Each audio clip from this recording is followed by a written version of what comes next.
happiness. Everyone's got advice on how to get it, right? But maybe, just maybe, you're not even trying to be happy. Maybe you're aiming for something a little more achievable, like becoming the saddest sack in the land of sad sacks.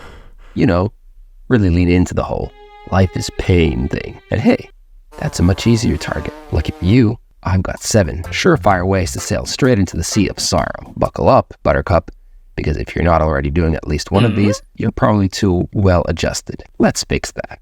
Step 1, stay still. Stop! Seriously, do as little as humanly possible. Pretend you're auditioning to be a sloth. Minus the charm. Find the coziest spot in your house, preferably in the same room you've been in for days, and become one with your furniture. Be the human equivalent of a laundry pile, except don't actually do the laundry.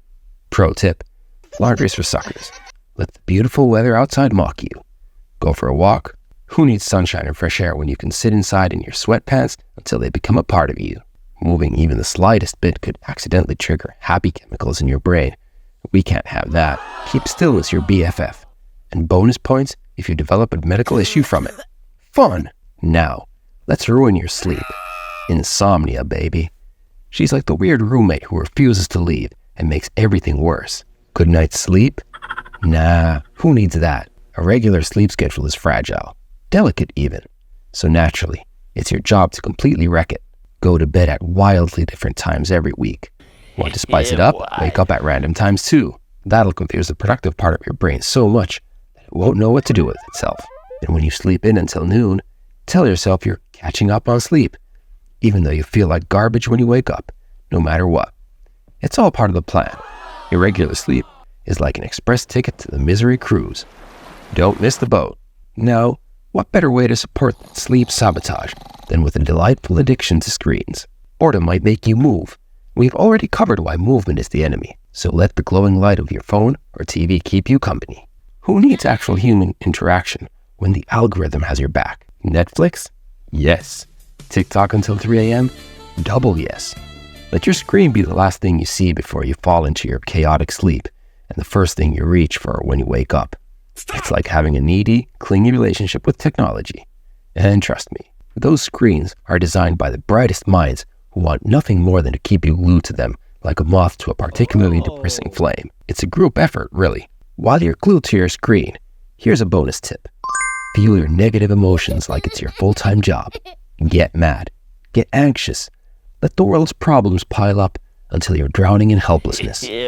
Stay well informed, sure, but do absolutely nothing about it. Why take meaningful action when you can stew in your frustration?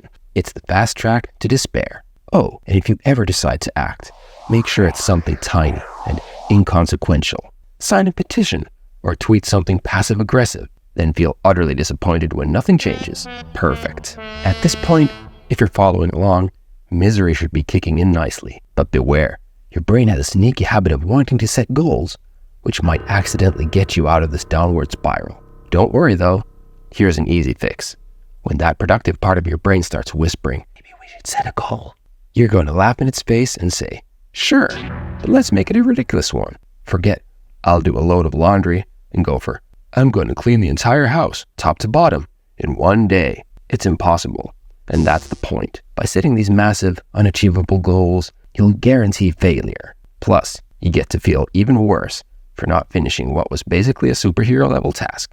Winning! And if that pesky brain of yours still won't shut up, here's how to really throw it off course. Aim directly for happiness. That's right. Pursue it like the Holy Grail. Picture happiness as the magical place where everyone's on cloud 9, grinning like they just won the lottery every second of every day. Spoiler alert. It doesn't exist. Happiness is more like a squirrel that'll dart into your life when you're not looking. But if you chase it, it's gone. But hey, ignore that advice and go all in on the happiness hunt. The more you obsess over it, the less happy you'll actually be. It's foolproof. Finally, my favorite tip. Trust your gut, your instincts, your impulses. Here's the good news. Your impulses are naturally inclined to guide you deeper into sadness. Hooray! You'll want to stay inside, avoid exercise, and indulge in all the habits you know will make you feel worse. Trust your gut. It'll lead you straight into the abyss. Don't worry about long-term thinking. That's for people who don't have their sights set on full-blown misery. So, there you have it, folks. 7 foolproof steps to sail the sea of sadness like a pro. Get started and let the dark, stormy currents take you where you truly want to go. Bon voyage!